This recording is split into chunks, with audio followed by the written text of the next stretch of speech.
Hello नमस्कार, मैं Indrajit Narayan Singh, MSc anthropology.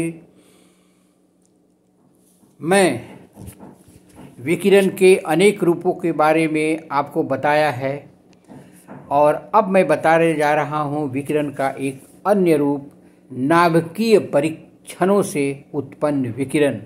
जो आप नाभिकीय परीक्षण सुनते होंगे, उससे कितनी विकिरण कैसे फैलती है, इसके बारे में आप विस्तृत रूप से जानिए, सुनिए।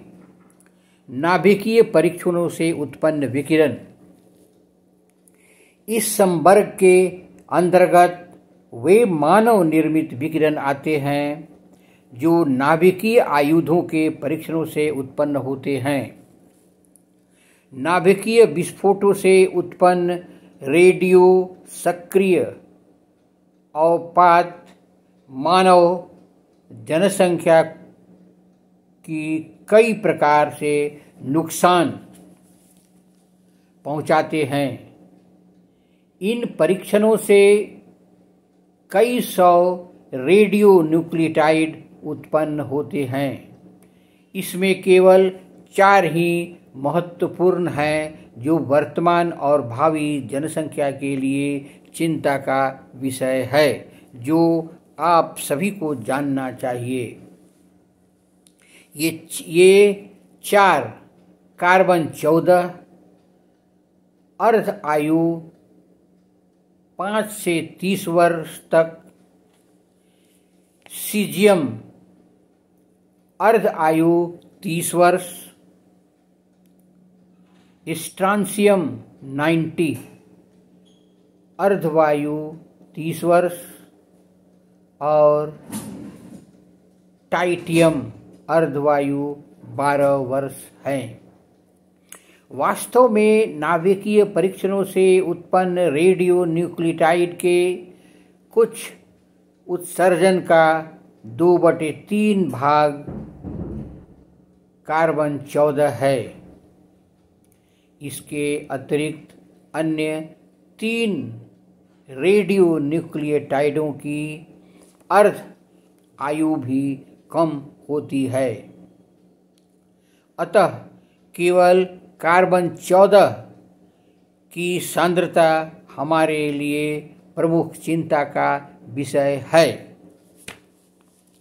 अब आगे सुनिए।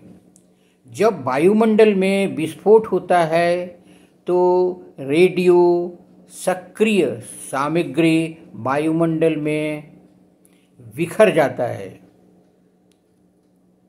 और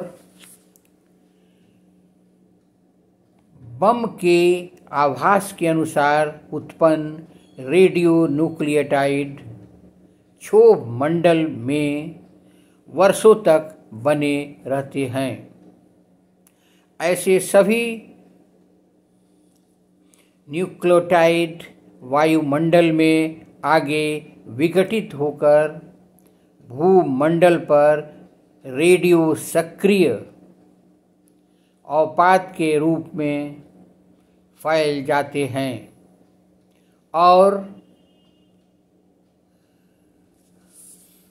घास, मृदा और भोजन आदि के साथ मिश्रित हो जाते हैं। गाय, भैंस इन घासों को चरती है, जिसका दूषित दूध आप पीते हैं, क्योंकि दूध दूषित हो जाता है। इस प्रकार रेडियो न्यूक्लियोटाइड भोजन, दूध या अन्य साधनों से मानव शरीर में प्रवेश कर जाते हैं, जिसे रोका नहीं जा सकता।